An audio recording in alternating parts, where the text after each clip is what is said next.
Logan, welcome back. ITV News has learned of a huge rise in the numbers of people forced to live in overcrowded, cramped and unsuitable housing in England.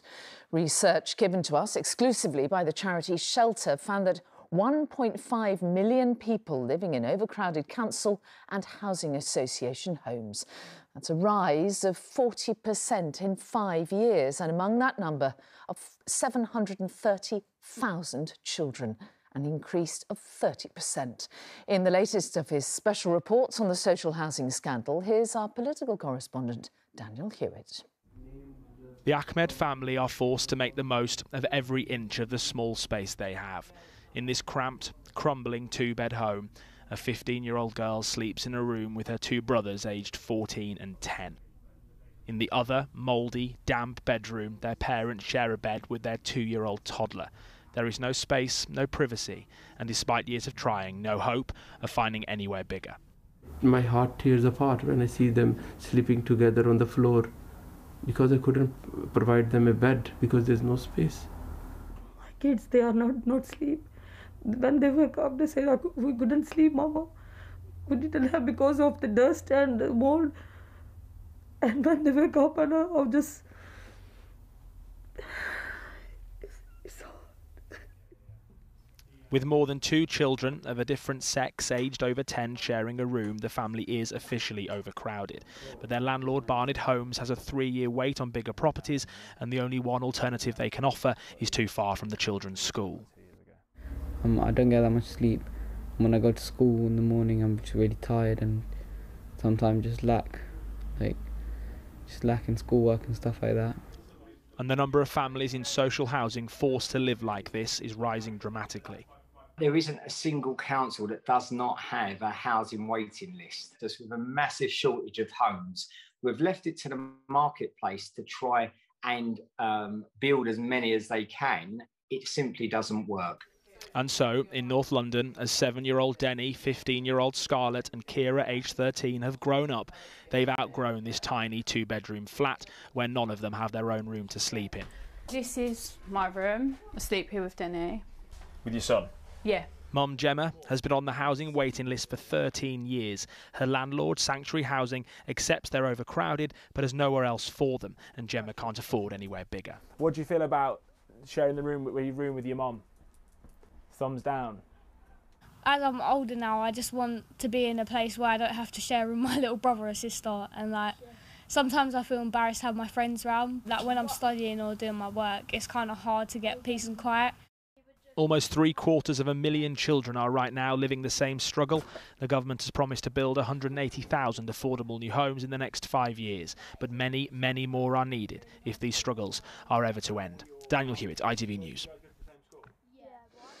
US police officers who defended the Capitol building during January's attempted insurrection have been describing the violence and the hatred they experienced.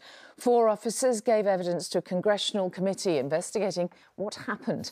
One officer said he thought he was going to die and was more afraid than when he'd been deployed as a soldier in Iraq.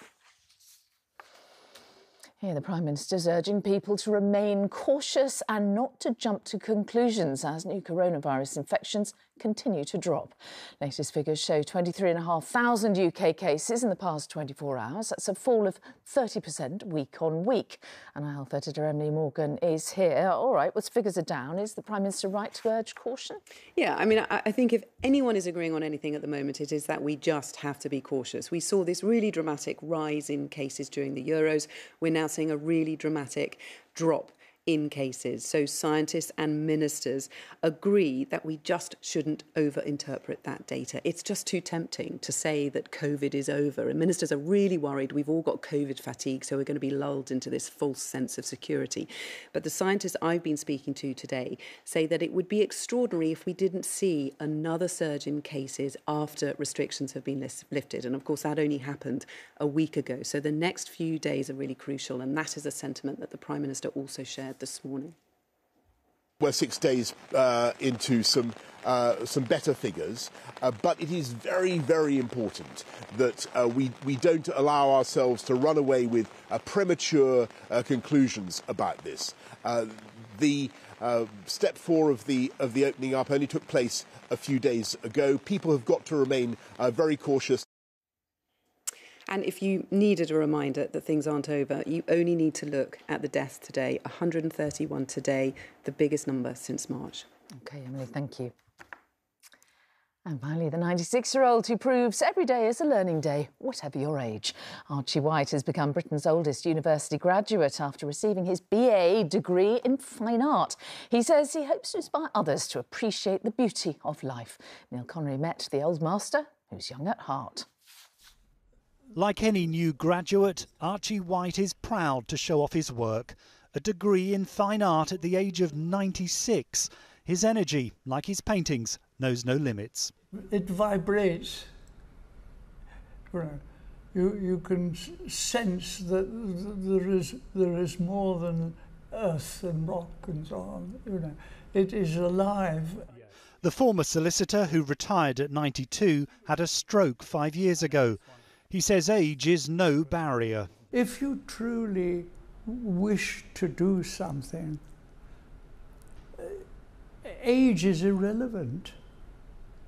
It is the desire and the fulfillment. Archie wants to set up a charity to help arts graduates. At East Sussex College, where he studied, they couldn't be prouder of Britain's oldest new graduate. He'll be a bastion of lifelong learning for so many people. It's a wonderful achievement that he's been contributing to our course, and he's leaving with a degree now. But Archie says you don't need a degree to enjoy art. You don't have to be profound to appreciate the beauty of a flower or a bird. It is here and around us if we look. Neil Connery, ITV News, Hastings. We should all be more Archie, shouldn't we? That's it. Tom's here at 10 from me and all the team. Bye-bye.